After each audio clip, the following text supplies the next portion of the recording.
6 جون 1989 کا سخت گرم دن، جب ایرانی انقلاب کے روح رواں امام خمینی کے جسد خاکی کو جب بہشت زہرا قبرستان میں لایا گیا تو عقیدت مندوں نے انتہائی جذبات کے عالم میں امام خمینی کے جسد خاکی کو انقلابی گھاٹ سے چھین لیا۔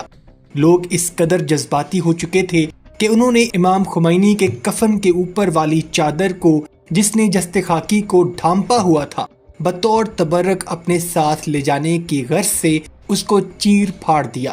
جس کی وجہ سے امام خمینی کی ٹانگیں اور پاؤں کا حصہ بے پردہ ہو کر نظر آنے لگا اور جسد خاکی کی بے حرمتی ہوئی، اور امام خمینی کے جسد خاکی کو ایسی حالت میں ہیلی کاپٹر کے ذریعے ہنگامی طور پر اٹھایا گیا کہ ہیلی کے اڑتے ہوئے امام خمینی کی ٹانگیں ہیلی کاپٹر سے باہر نکلتی دکھائی دے رہی تھیں اور کفن ہوا سے پھڑ پھڑا رہا تھا۔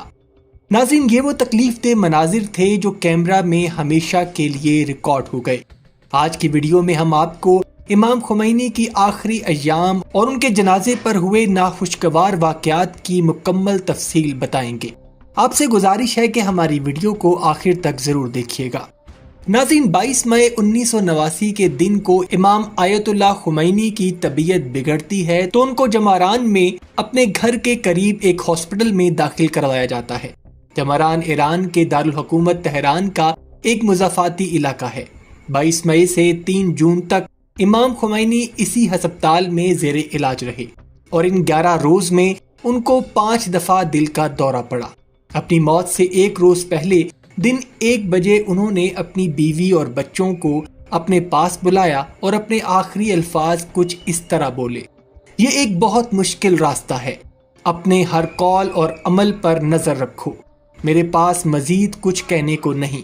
جو ٹھہرنا چاہتے ہیں ٹھہر جائیں، جو نہیں چاہتے وہ چلے جائیں، روشنی بند کر دو، میں سونا چاہتا ہوں۔ رات 10 بجے ان کو 5واں اور آخری دل کا دورہ پڑتا ہے اور پھر 10:20 پر ڈاکٹرز نے یہ تصدیق کر دی کہ امام آیت اللہ خمینی اب اس دنیا میں نہیں رہے۔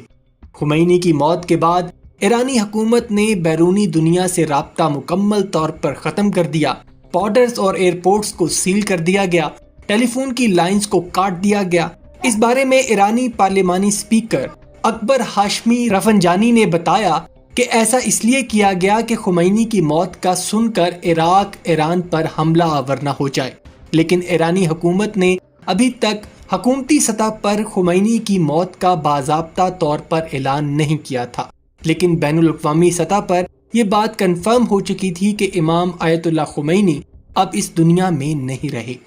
اگلے روز حکومتی نمائندے صبح 9 بجے پارلیمنٹ میں پہنچنا شروع ہو گئے اور امام خمینی کی 29 صفحات پر مشتمل وصیت کو پڑھ کر سنایا گیا۔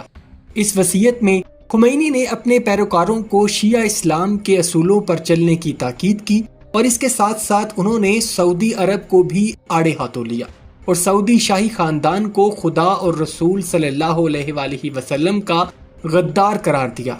اس نے مزید لکھا کہ تمام مسلمانوں کو ظالموں پر لعنت بھیجنی چاہیے،